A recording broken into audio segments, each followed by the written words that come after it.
Hi everyone, this is Virginia from Soul Talk, and today I wanted to talk to you about how to go back to basics and live a more minimalist life, right? So, this is a topic that I actually really love, and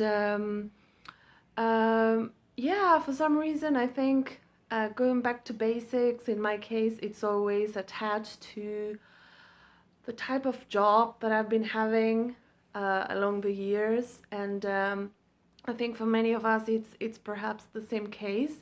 So of course, if you have a better job, you will spend more money. If you're without a job, you will spend less money, right? That's pretty obvious, and it sounds quite logical. However, I think, I don't know, I think some people, they may be totally devastated if they don't have a good job that allows them to spend a certain amount of money, and they can enjoy certain luxuries, and they don't know how to live differently, right? And I realized along all these years that I actually strive in those times where I may not be having a job or an income that allows me to have that standard of life.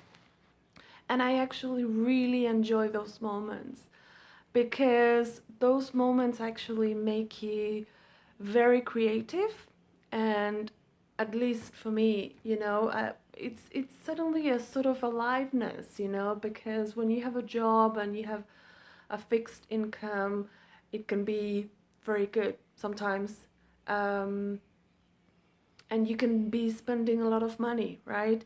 And then but somehow you feel flat inside, or at least that's how I feel many times before, because you feel that you're spending, yeah, and it's never an issue, and you spend on this and you spend on that, holidays, or it doesn't need to be expensive things, but sometimes you somehow never worry about money, right?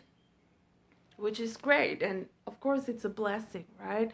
But on the other side of the coin, it doesn't give you any sort of how do you say it? Any sort of adrenaline, any sort of spark in your life, and for me, sometimes I'm actually realizing right now that before, yeah, for the last, yeah, maybe 5 years or so, I have been spending money without worrying, and just like, I mean, I don't have tons of money, but it's just like you go to a supermarket and you just spend money on this and spend money on that, and does it make any sense, if you know what I mean?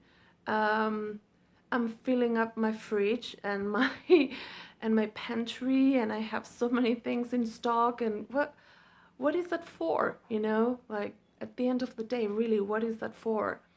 And the other day I was at home and I'm like, oh my God, I have nothing to eat, right? That's something that I actually said to myself. Oh, I have to go to the supermarket. I have nothing to eat. And then I thought about that again, and I'm like, what do I mean I have nothing to eat? Like, did I look properly in my drawers? Did I look properly inside my pantry? I had so many things to eat. I had so many cans, I had so many frozen food, whatever. I had so many things. And we get so um, blinded.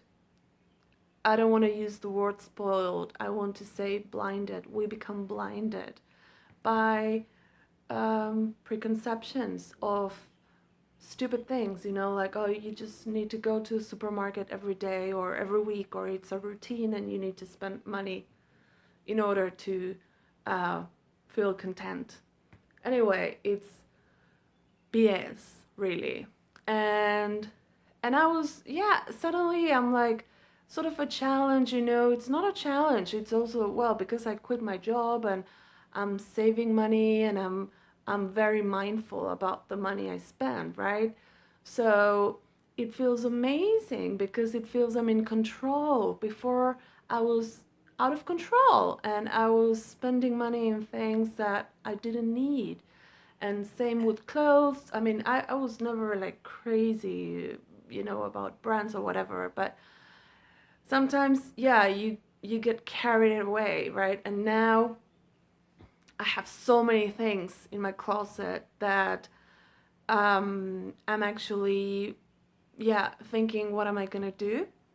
And the same applies to your house, right? So you have a house, and sometimes you feel, oh, you must have a house, you must have it fully furnished, you must have all these appliances or whatever. And back to the question, why do you need all these things? Why? And the truth is that they can become a burden, really. So if you want to move eventually, um, you may have the burden of a mortgage, you may have the burden of selling furniture, you may have the burden of a full closet or like a cabinet full of shoes, you know. And so it's a burden when you want to have a free life, when you want to be free, when you want to move and you want to move around and live in different places.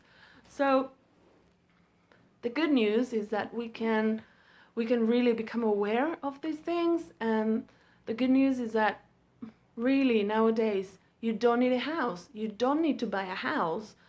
If you start researching, young people and even people in the 40s or something, they are giving up all these things, all these possessions, you know, because it doesn't take you any further to have all these possessions. And like I said, it drags you down in many cases.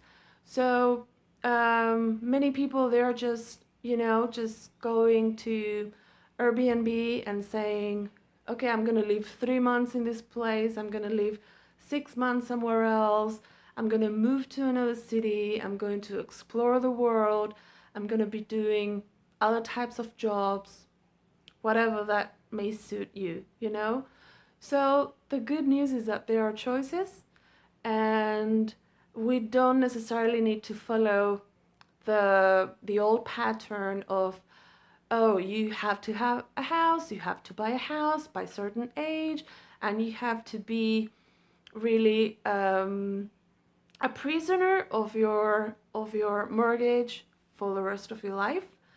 And I always say the same thing. I've been in Hong Kong for 11 years paying a rent in different apartments that I've been at. And if I calculate all the money that I spend in 10 or 11 years uh, in the rent, with that money in Hong Kong, I cannot even buy a toilet or a balcony.